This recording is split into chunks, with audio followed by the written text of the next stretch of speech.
कमर ज़मान कायरा साहब, आप बताइएगा सर, इत्तेहादियों के तहफ़्फ़ुज़ात 3-4 दिन से यही जो है वो बातें ज़बान ज़द-ए-आम हैं। क्या कहेंगे, ऐसे क्या तहफ़्फ़ुज़ात हैं जिस पर हुकूमत अग्री नहीं कर रही, कमेटियों तक बात जा रही है? शुक्रिया जी। पहली गुजारिश तो यह है कि आपके सवाल का डायरेक्ट जवाब देने से पहले मैं थोड़ी सी एक बात वाज़ेह कर दूं। जी। जब भी हुकूमतें बनती हैं तो हर जमात की ये ख्वाहिश होती है कि उनकी अकेली हुकूमत बन पड़े और उनको 2/3 अक्सरियत मिल जाए ताकि वो आइन में भी अमेंडमेंट करनी पड़े तो करके अपने मैनिफेस्टो को लागू कर सके, अपने तरीकाकार के मुताबिक रियासत को चला सके।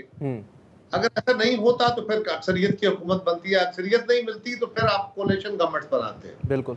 और कोलिशन गवर्नमेंट्स जब भी बनाई जाती हैं उनके आपस में गवर्नमेंट बनाने से पहले कुछ मुआहदे होते हैं, कुछ बातें होती हैं, क्योंकि वो मुख्तलिफ ख्याल जमातें होती हैं, उनके अपने अपने मैनिफेस्टोज और एजेंडाज होते हैं और आप कॉमनैलिटीज ढूंढ के उसके ऊपर इत्तेफाक कर लेते हैं। ये एक वक्त का जबर होता है। ऐसी ही सूरत हाल मौजूदा इलेक्शन के बाद जब हुई तो हमने मुस्लिम लीग के साथ बैठ के तय किया और इन राइटिंग तय किया कि हम ये चीजें हैं, इसके बारे में जब इत्तेहाद में चलेंगे, हम एग्जीक्यूटिव अथॉरिटी में नहीं होंगे, लेकिन आप हमारे साथ, हम आपके साथ तावन करके चलेंगे, लेजिस्लेशन में हम आपको सपोर्ट करेंगे और आप हमें एतमाद में लेके चलेंगे। आप अपने लिए अपनी जमात के मंशूर को लेके चलेंगे तो हमारे मंशूर का भी ख्याल रखेंगे। तो कुछ पॉइंट्स रखे गए।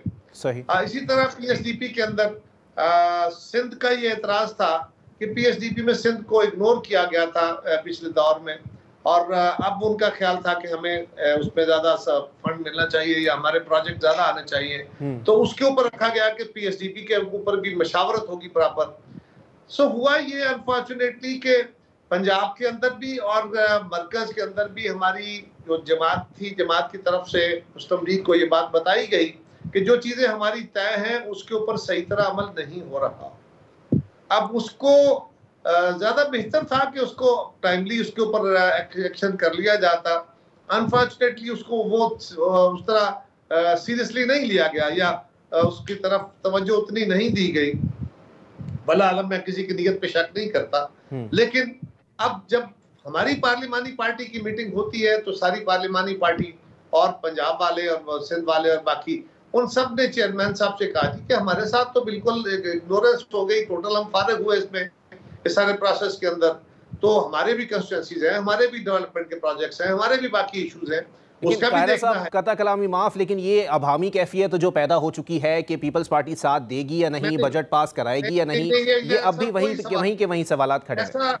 ऐसा कोई सवाल नहीं, ऐसा कोई सवाल यह है कि वो जब मामला अटक गया उसके ऊपर भी हमने अपने तहफ़्फ़ुज़ात का इज़हार करके अपने सीनियर मेंबरान को भेज दिया, लेकिन एहतजाज किया और वो सिर्फ स्पीच के अंदर था। अब हमारे मेंबरान वहां, उनके लिए जो गदगदी खत्म हो गई, उसके ऊपर बैठ के वज़ीर आज़म के लेवल पे बातचीत हुई, हमारी कमेटी के लेवल पे बातचीत हुई, पंजाब की गवर्नमेंट से बातचीत हुई। तो जो हमारे तहफ़्फ़ुज़ात थे, ये जो तासर दिया जाता है ना कि पीपल्स पार्टी ने एन मौके पे आगे पता नहीं क्या कर दिया और मुफाद कोई लेना चाहा और कोई हमने कोई नाजायज मुतालबे कर दिया, ऐसा कतन कुछ नहीं है। 100% हम सिर्फ ये कह रहे हैं कि आप हमारे साथ वो तावन रखिए, आप हमारी जमात को स्पेस देंगे।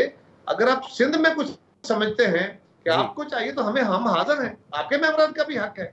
सो ऐसा नहीं है कि हम कोई ब्लैकमेलिंग कर रहे हैं। कुछ चीजें जब भी इत्तेहाद बनते हैं, जब पीटीआई का इत्तेहाद बना था, इनका भी कुछ एडजस्टमेंट थी, इसी तरह इस गवर्नमेंट के जो इत्तेहाद बने उनकी भी एडजस्टमेंट्स हैं, तो दुनिया भर में ऐसा ही होता है।